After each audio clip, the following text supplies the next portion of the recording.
La parola di oggi è un'altra parola napoletana del tutto intraducibile, è una parola contenuta in un album del 1980 di Pino Daniele, Nero a metà. Ava con prima scoppia ogni minuto in bietta,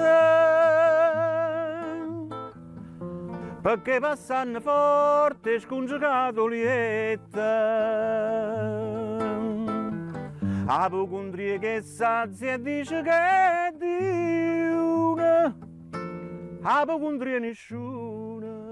Guarda, me la potrei cavare molto velocemente dicendo l'apocondria in italiano è l'ipocondria, ma non è così. L'ipocondria in italiano è quella preoccupazione ansiosa, infondata, di avere continuamente malattie, di rischi per la propria salute. Alcuni dizionari traducono l'apocondria in malinconia, invece l'apocondria è un concetto molto più complesso. Come ci fa capire Pino Daniele? È un mix di, come devo dire, malinconia, nostalgia, apatia, noia. Sì, è l'insieme di tutto questo, apocondria.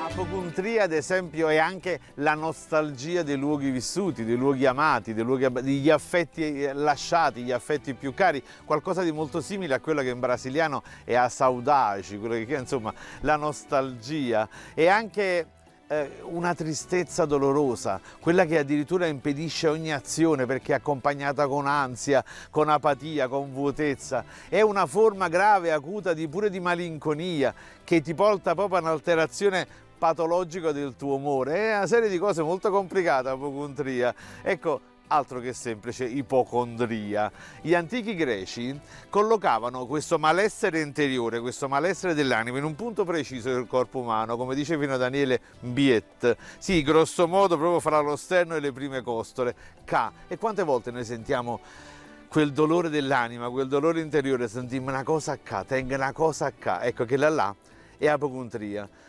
Sapete che si può pure morire di ipocondria, non esageriamo, insomma, però molte storie romanzate. Ecco, io ho letto da qualche parte che Maria Amalia di Sassonia, la moglie di Carlo di Borbone, quando lascia il regno di Napoli, dove ha vissuto 21 anni, questo posto meraviglioso, lascia il sole di questa città, va a Madrid, in un posto freddo, e le viene apocondria, e dopo meno di un anno morirà di ipocondria a Madrid.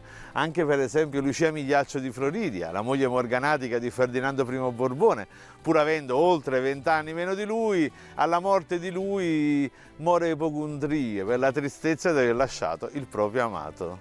Il sostantivo è ipocondria, l'aggettivo è apocondrus, uno che sta apocondrus e ha vari sinonimi, per esempio disperato.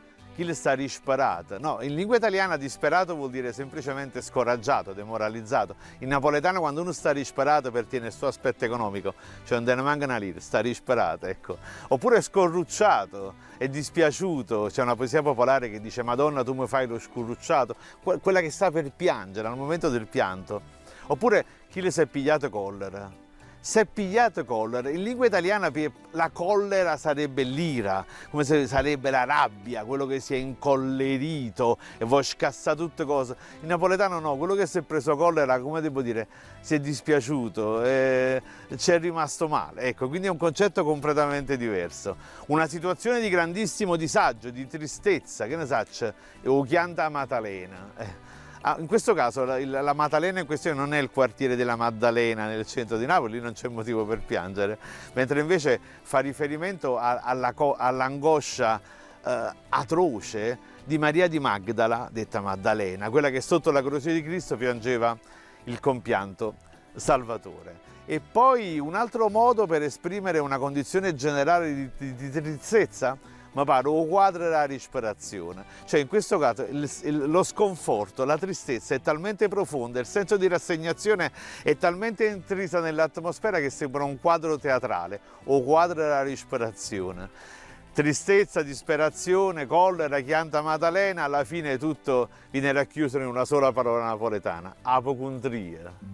Apocondria che sazia e dice che è di una, apocondria nessuno.